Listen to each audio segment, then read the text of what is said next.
మాజీ ఎంపీ మార్గని భరత్రాం చుట్టూ ఉన్న వారంతా నేర చరిత్ర కలిగిన వారేనని తెలుగుదేశం పార్టీ నగర ఎస్సీసెల్ అధ్యక్షుడు చాపల చినరాజు ఆరోపించారు.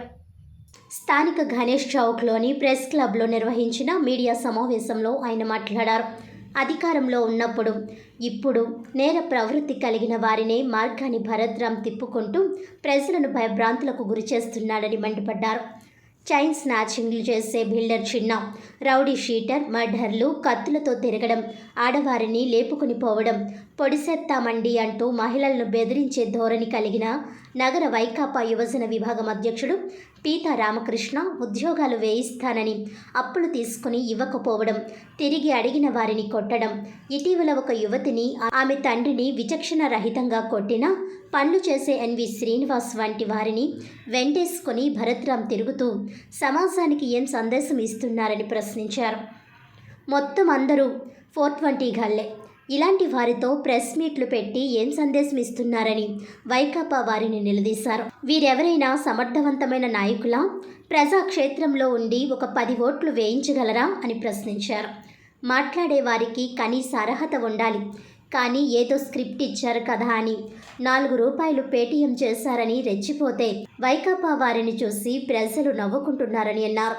తాను ఎస్సీసెల్ నగర అధ్యక్షుడినని, కార్యక్రమాల్లో చురుగ్గా పాల్గొంటూ పోరాడుతున్నానని, గత ఎన్నికల్లో తిరిగి ఓట్లు వేయించానని గర్వంగా చెప్పారు. తన ప్రక్కన కూర్చున్న ఈతలపాటి రవి, దుత్తరపు గంగాధర్, కానేటి ప్రభుదాసులతో 2019-2024 ఎన్నికల్లో తమ డివిజన్లలో టీడీపీ వచ్చిన మెజార్టీని వివరించారు.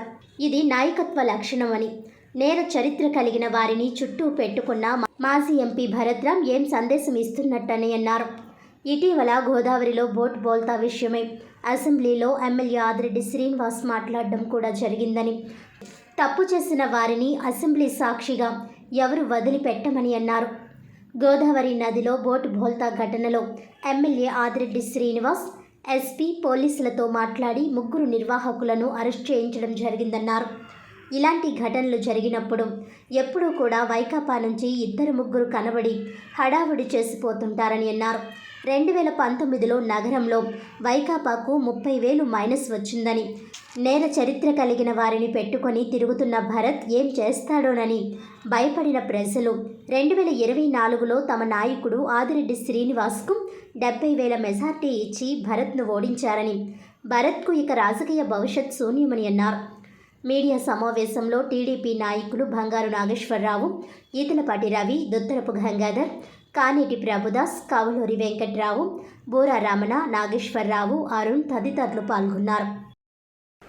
వాళ్ళు ఆ స్క్రిప్ట్ని చదివి వెళ్ళడం, అప్పారావు గారన్నా ఆదిరెడ్డి వాసు గారన్నా మాకు చాలా గౌరవం అన్నాను. అది మా నాయకుల రాజమండ్రి ప్రజల్లో రాజకీయంగా కానీ సేవాపరంగా కానీ ఏమైనా సంపాదించుకున్నది ఆదిరెడ్డి ఫ్యామిలీకి ఉందంటే అది ఏ పార్టీ వారు అయినా సరే ఆదిరెడ్డి ఫ్యామిలీ గొప్పతనాన్ని చెప్పాల్సిందే. స్క్రిప్ట్ మాత్రం ఇచ్చారు, స్క్రిప్ట్ పరంగా చెప్తూ మా నాయకుడి గొప్పతనాన్ని కూడా పొగిడాడు.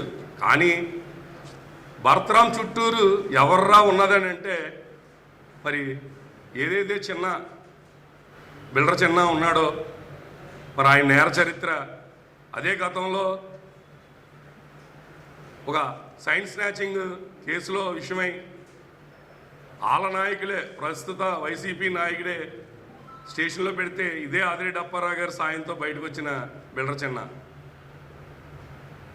అంతేకాకుండా ఆయన ఒక వైసీపీ నాయకుడైన మాజీ పారాషూట్ ఎంపీఏ. గాలిలో వచ్చాం, మా నాయకుడి గాలిలో రాలే, మా నాయకుడి గాలిలోకి వెళ్ళలే. ప్రజాక్షేత్రంలో ప్రజల మధ్యన ఓట్లతో గెలిచాడు. అందుకనే ఆదిరెడ్డి శ్రీనివాస్ గారిని ఈ ప్రజలు ఆదరించారు. నువ్వు గాల్లో వచ్చిన ఎంపీవి, గాల్లోనే వెళ్ళిపోయావు పక్కే.